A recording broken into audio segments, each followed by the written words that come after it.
Hepinize güzel bir Almaty sabahından günaydın. Almaty tam bir şehir. Kalabalık. Her yerde insanlar var. Çeşit çeşit halklar görüyorum. Ruslar, Özbekler, Kazaklar. Genellikle bu bölge halkları. Turist olarak daha fazla Çinli geliyor zannedersem. Çünkü hostelde de çok fazla Çinli arkadaş var. Hem Gürcistan'da hem Azerbaycan'da çiçeğe çok fazla değer veriyorlardı. Burada da öyle. Diğer şehirlerde açıkçası görmedim. Ama burada da böyle çiçekçi tezgahlarıyla karşılaşabiliyorsunuz. Ve bu gerçekten de şehre çok hoş bir görünüm veriyor. Ben özellikle kayboluyorum böyle. Şu anda kayboldum mesela. Kayboluyorum, yürüyorum, şehrin aralarına giriyorum. Konuşabilirsem insanlarla konuşuyorum. Benim gezme biçimim bu şekilde oluyor.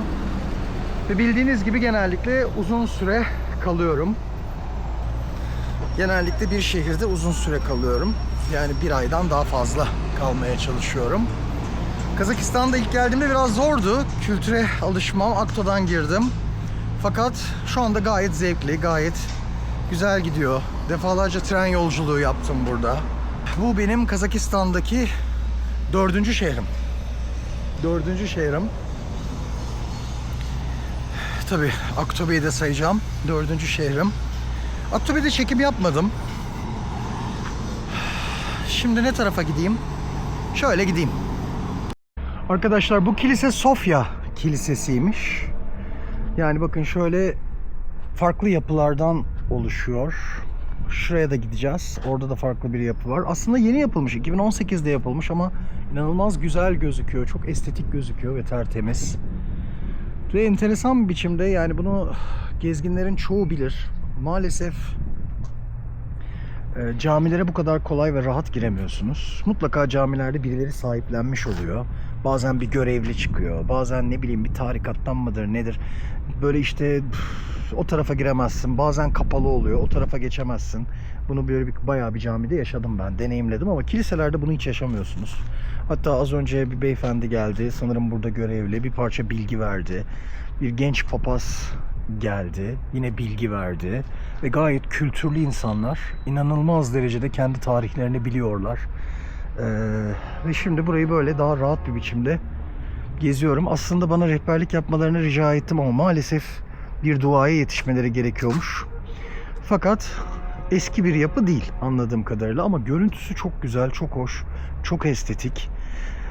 Böyle camiye doğru giderken buraya yolumuz düştü. Yolun üstünde burası vardı ve daha sonra camiye doğru geçeceğiz.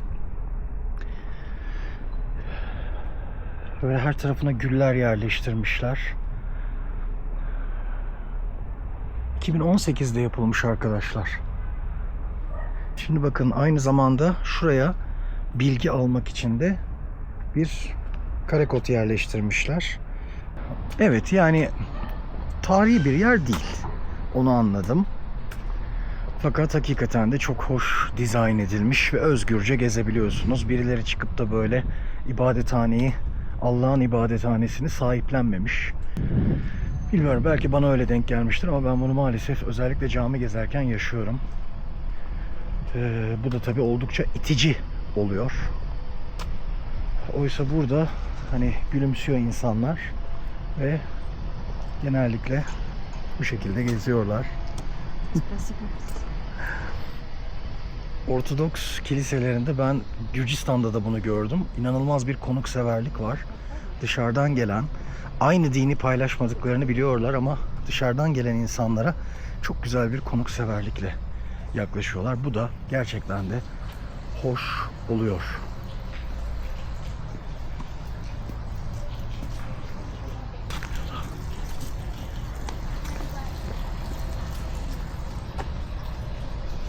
Bakın bu şekilde bastığınızda bu yapının hakkında bilgiler geliyor. Rusça ve İngilizce geliyor arkadaşlar. Evet, bu bir kutsal su şapeliymiş. Saint Sofya'nın, yani Sofya, zaten bu kilisenin adı Sofya Kilisesi. Sofya'nın hatırına böyle bir bedava su. Onun ruhuna bir dua okuyalım biz de. Ve suyundan içelim.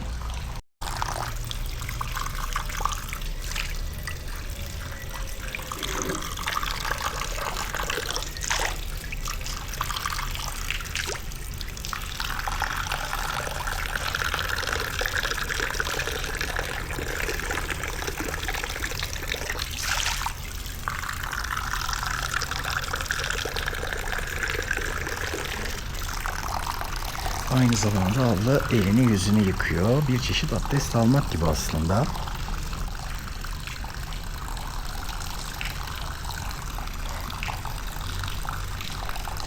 Evet, biz de Bismillah dedik ve kilisemizden suyu içtik. Sağ olsunlar. Bizimle birlikte yaşasınlar. Kazakistan, Almaty'de bu demokrasiyi görebiliyorsunuz. Şimdi buradan çıkacağız, camiye gideceğiz. Gerçekten de bu barışçıl yapıyı görebiliyorsunuz. İnşallah bozulmaz. İnşallah kimse bozmaz. Genellikle diğer sokaklarda da gördüm. Rengarenk boyamışlar. Küçük küçük böyle dükkanları var. Bakın burada biraz daha artık cam mekana geçmişler.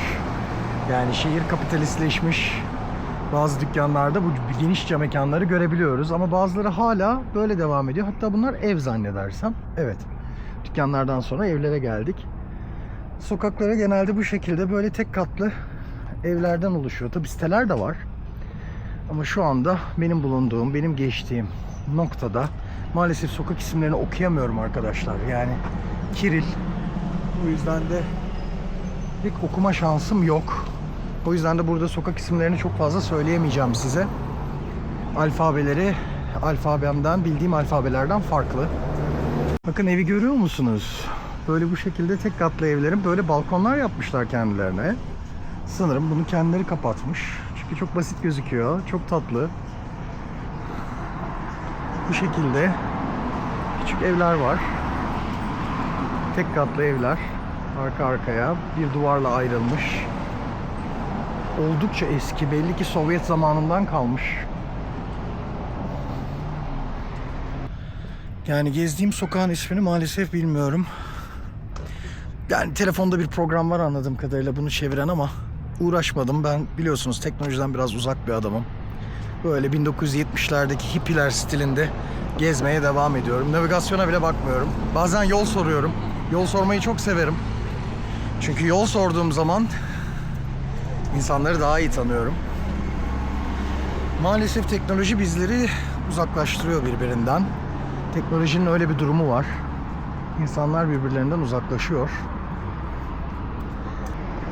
Oysa ben bir insana sorarak hem onun mimiklerini anlıyorum, kültürü anlıyorum. Bazen sohbet ediyoruz. Çok fazla insanla öyle soru sorduğumda ayaküstü sohbet ettik. Bu çok daha fazla öğretici oluyor. Bence insan ilişkilerinin arasına teknolojinin uzaklaştırıcı koşullarını koymamak lazım. İnsanların arasına teknoloji girmemeli diye düşünüyorum. Yani zorunlu olarak giriyor tabii ki. Yani gidip de iletişim, yani teknoloji demek zaten bu demek. Mesafeleri kısaltmak anlamında. Ama mümkün olduğunca ben bundan uzak durmaya çalışıyorum açıkçası. Bakın aynı ev yapıları görüyor musunuz? Bu bulunduğum bölgede evler genellikle böyle. Bazen tabii apartmanlar da görüyorsunuz arka tarafta ama bu küçük evler korunmuş. Rus etkisini hemen seziyorsunuz. Yani ben zamanında Moskova'ya gittiğimde de böyle bir abla görmüştüm mesela. Rus etkisini hemen seziyorsunuz. Burası Kazakistan, Almaty'da dahil ve diğer gördüğüm yerler de dahil. Gerçekten de bambaşka bir kültür arkadaşlar. Bunu ben tahmin ediyordum. Yani Azerbaycan'dan sonra Hazar Denizi'ni geçince, hatta bir videomda vardı bu. Söylemiştim, Hazar Denizi'ni geçince evimin bahçesinden çıkacağımı tahmin ediyordum. Kültürün komple dönüşeceğini tahmin ediyordum. Evet, sokaklar çok güzel düzenlenmiş ve tertemiz. Tıpkı Azerbaycan'daki gibi. Tertemiz sokaklar. Gürcistan'da da öyleydi. Çünkü bu konuda kurallar olduğunu, kanunlar olduğunu söyledim. Hatta Azerbaycan'dan da sert kanunlar var Kazakistan'da bu konuda. Ve her yerde kameralar var. Yani çöpü attığınız anda bir süre sonra polis bitiveriyor. Ben yaşamadım çünkü ben asla öyle bir şey yapmam. Kirli ülkelerde bile ben çöpü yere atmam. ben o düzene uymam yani, anlatabildim mi? Hani insanların düzenine uymam. Ben kendimi bilirim ve çöpe atmam. Bakın pazarın girişi böyle ve buradan dönüyor. Şimdi şöyle bir fiyatlara bakalım. Bakın mandalina 500 tenge. 600 tenge erikler. Ve yine 1000 tenge üzüm. Rakamlar genel olarak böyle. Maydanoz 250 tenge. 300, 200 bu yeşilliklerin fiyatları tenge olarak böyle. Bunların Türk parası olarak yazacağım sizlere. Elma görüyorum. Elma 400 tenge. Şu büyüklüğüne ve güzelliğine bakar mısınız elmanın? Çok güzel. Gerçekten.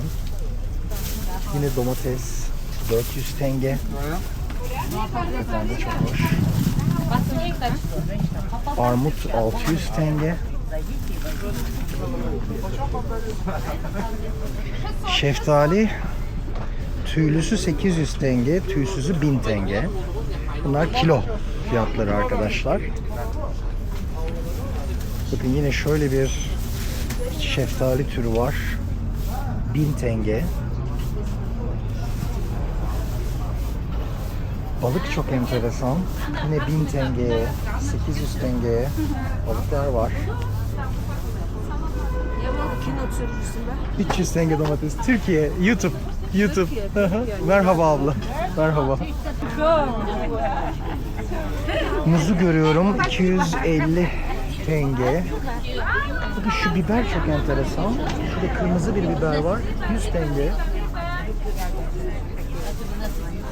Çilek pahalı arkadaşlar. 1500 tenge kilosu. Yani diğer fiyatlardan farklı olarak onu gördüm.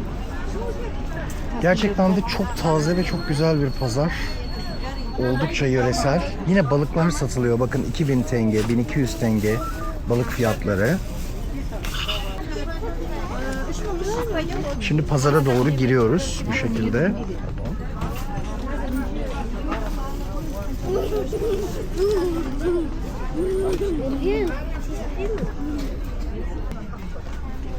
Bu tarafta kıyafetler gözüküyor. Şu tarafta böyle yol uzuyor oraya doğru.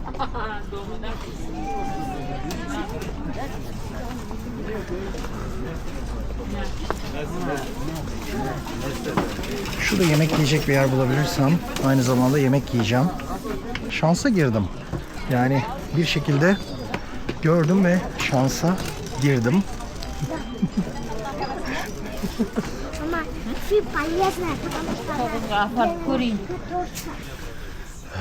Böyle artık dükkanlar bayağı bir karıştı. Kıyafet de var, elektronikçi de var, hurdavatçı da var. Çeşit çeşit dükkanlar var.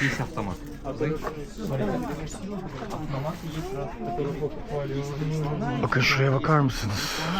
Uzun bir koridor. Yani pazar açıldıkça açılıyor. Pazar açıldıkça açılıyor. Ve ben resmen içinde kayboldum. 15-20 dakikadır böyle devam ediyorum. Burada başka bir yol var. Bir labirente dönüştü arkadaşlar. Bir labirente dönüştü. Şu desenlere bakar mısınız? Şu geleneksel desenlere.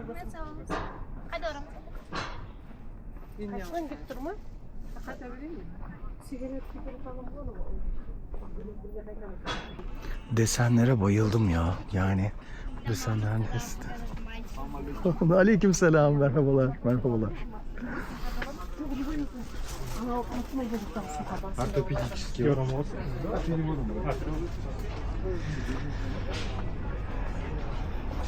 Çıkışı bulabildim ama nereye çıktım, neredeyim hiçbir fikrim yok arkadaşlar. Yani bulunduğum sokaktan girdim.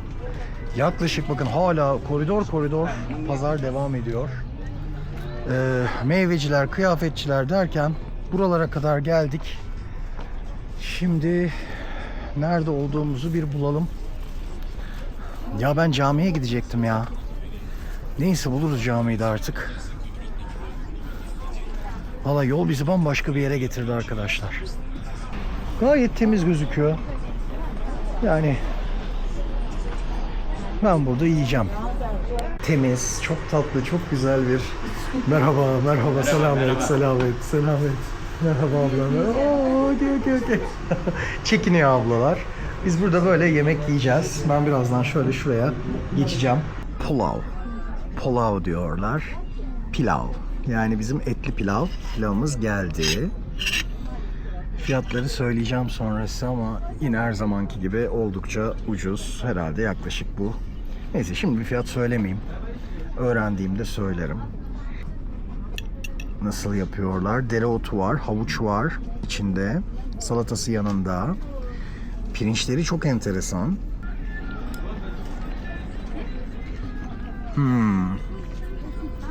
Bakın görüyor musunuz arkadaşlar? Gerçekten de çok hoş, çok güzel bir pilav.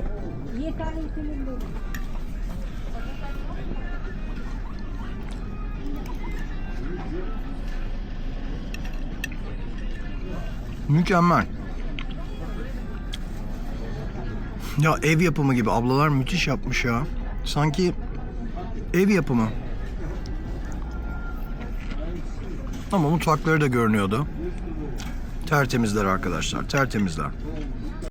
Servisin güzelliğine bakar mısınız? Abla maalesef kamerayı çekilmek istemedi, çekindi. Bu tavuk gerçek tavuk arkadaşlar, endüstriyel tavuk değil. Onu söyledi bana. Bayağı kendi küçük bahçeleri varmış ve orada yüzlerce tavukları varmış. Şimdi bir parça tavuktan tadalım.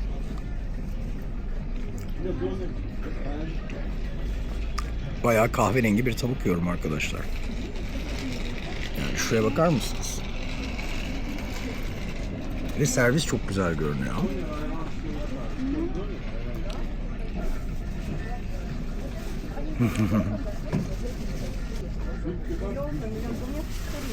Ya bundan bir tane daha yenir. Gerçekten çok güzel. Bütün yemek 4000 tenge tuttu.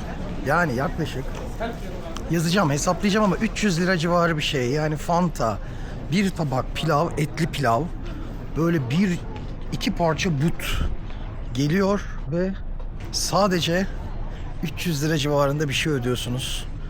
4000 tenge. Yani inanılmaz. Gerçekten inanılmaz. Çok güzel. Arkadaşlar yeniden pazarın içinden geçiyoruz. Kıyafetin güzelliğine bakar mısınız?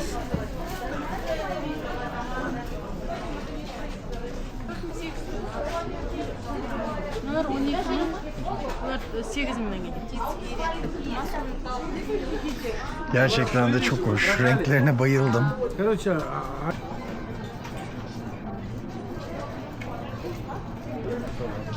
Aslında benim bir tane şapka almam lazım ama çünkü sıcak yerlere gideceğim. Bir şapka alsam mı diye düşünmüyor değilim bazen.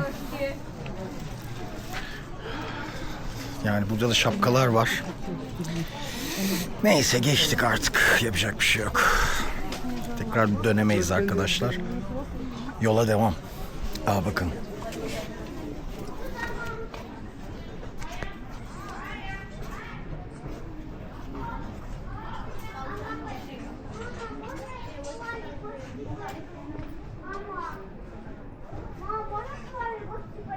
Şu kıyafetin güzelliğine bakın ya. Desenlere bakar mısınız?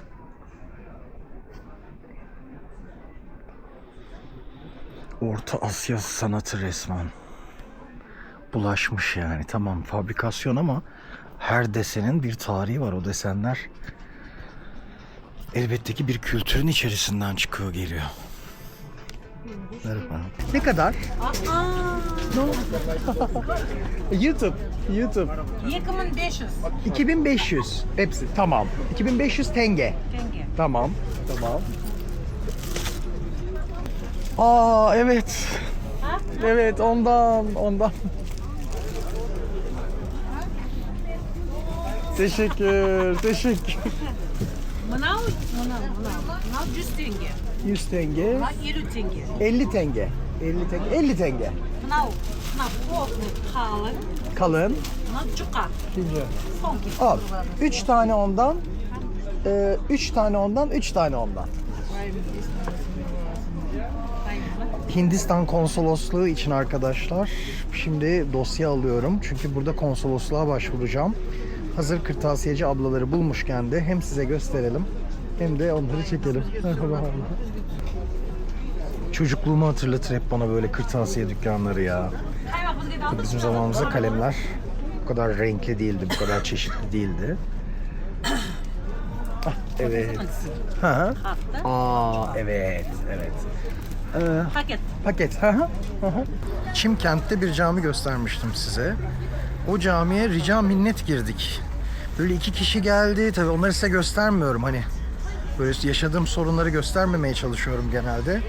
Ama hepsi değil tabii ki. Yani çok düzgün insanlarla da tanışıyorum ama böyle bekçisi midir nedir anlayamadım ki.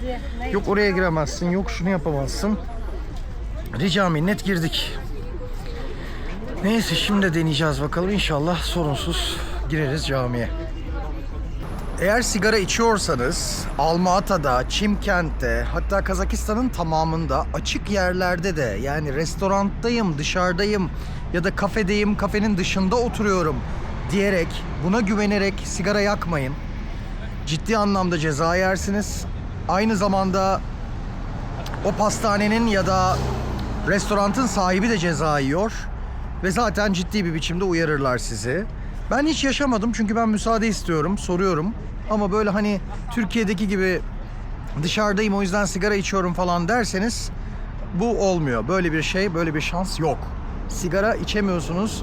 Alma-Ata'da dışarıda da otursanız, Alma-Ata'da sigara içiyorsanız eğer içeceğiniz yer burası. Yani böyle çöpün yanında oluyorsunuz, iyice çöpün yanına geçiyorsunuz ve ondan sonra da içiyorsunuz. Bence çok iyi. Yani ben sigara içiyorum ama bence çok iyi yapıyorlar. Helal olsun. Tam da böyle olmalı. Arka arkaya berberler. Böyle ileriye doğru hepsi berber, kuaför gidiyor. Bu şekilde içeride saç kesiyorlar. Buradan başlıyor, böyle devam ediyor. Bu benim en sevdiğim olay arkadaşlar. Bir şehirde böyle ilerliyorsunuz, hiç bilmediğiniz sokaklara giriyorsunuz. Enteresan noktalarla karşılaşıyorsunuz, izliyorsunuz. Oh, bir hanımefendi geldi yanımıza, sanırım çalışıyor, öyle tahmin ediyorum. Ben de düzgün bir biçimde istemiyorum dedim. Ve şimdi yola devam ediyoruz. Yani ben buradan gideceğim. Belki onun başı derde girer. Legal mi, illegal mi hiç bilmiyorum. O yüzden de sadece olayı anlattım. Çok yüksek ihtimalle çalışan bir hanımdı. Allah kolaylık versin, yolunu açık etsin, Allah kurtarsın diyeyim ve devam edelim. Bakın bu Alma-Ata'nın en büyük camilerinden biri. Şimdi bu camiyi gezeceğiz. Arkadaşlar bu caminin adı Central Cami, Merkez Cami olarak geçiyor. Minareleri ne kadar enteresan. Mimarisi çok farklı bildiğimiz camilerden. Görüyor musunuz?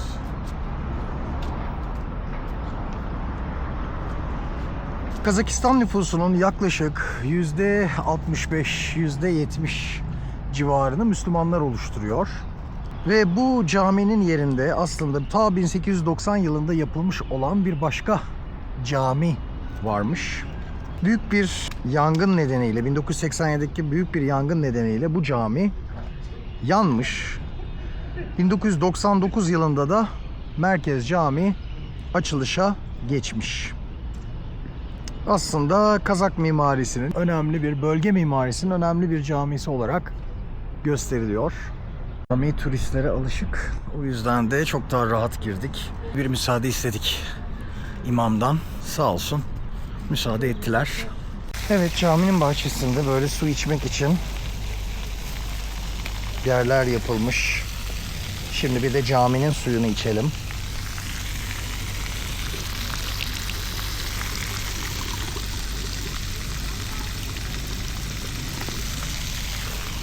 Ah çok şükür. Caminin de suyunu içtik.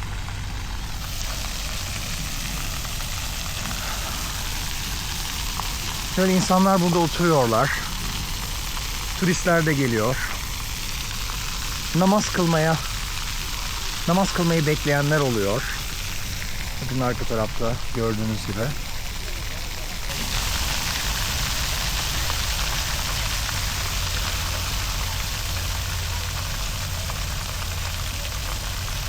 Su sesi tarih boyunca hep bize huzur vermiş. Çünkü bilincimizin de ötesinde bir ben var benden içeri diyor ya Yunus Emre. Bilincimizin de ötesindeki güçler suyun bizim için yaşam kaynağı olduğunu biliyor. Ve o yüzden de su sesi insana her zaman bir huzur veriyor. Sizin için de aynı şekilde mi bilmiyorum ama ben gerçekten de çok seviyorum bu sesi. Ve bu sesin yanında oturmayı, yanında oturup insanları izlemeyi, düşünmeyi çok seviyorum. Böyle biraz daha burada oturacağım. Arkadaşlar caminin hemen yanında böyle bir yol yapımı var. Almata'nın pek çok yerinde bu şekilde çalışmalar var. Yol çalışmaları var. Dünyayı onlar kuruyorlar. Dünyayı işçiler kuruyorlar. Yaşamın aslında maalesef arka sıralarındalar ama gerçek bu. Emeğin kutsal olması ve gördüğümüz her nesne, oturduğumuz evden izlediğimiz telefona, bilgisayarlara kadar dünyayı işçiler kuruyor. İçtiğimiz bardağın üretimine kadar. Fakat bu çok fazla hatırlanmıyor gibi geliyor bana. En azından ben bir hatırlatmak istedim camiden çıktıktan sonra. Almata'da şehrin pek çok noktasında böyle heykellerle karşılaşabiliyorsunuz. Bu heykeller genellikle böyle savaşçı figürlerinden oluşuyor. Malum 200-250 yıl, belki çok bile fazla söyledim, öncesine kadar göçebe bir kültür, savaşçı bir kültür. Çok hızlı şehirleşiyor. Çok hızlı şehirleşiyor. Yani gerçekten de işte 1800'lerin sonuna doğru buradaki Rus Hanlığı bir miktar modernleştiriyor. Sonra Sovyetler çok daha hızlı bir modernleşmeye götürüyor Almata'yı. Ama eninde sonunda dikkat ettiyseniz ne kilisesi çok eski ne de camisi çok eski. Kültür genel itibariyle bu şekilde savaşçı bir kültür. Yani göçebe bir kültür. Nomad bir kültür. Bunu pek çok noktada hissedebiliyorsunuz aslında. Pek çok noktada. Sokak satışındayız. Ablalar merhaba, merhaba. Biraz çekindiler. Selamlar, selamlar. İkinci kez geldim ve muhteşem.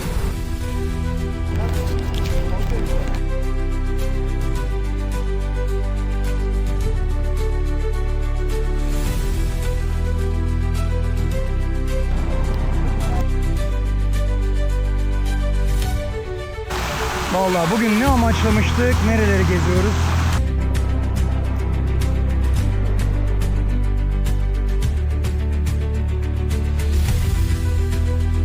Almata'da 1905. Şöyle bir şapka alıyorum. 2000 tenge dediler. Bu şehirde böyle alt geçitten geçtim. Şimdi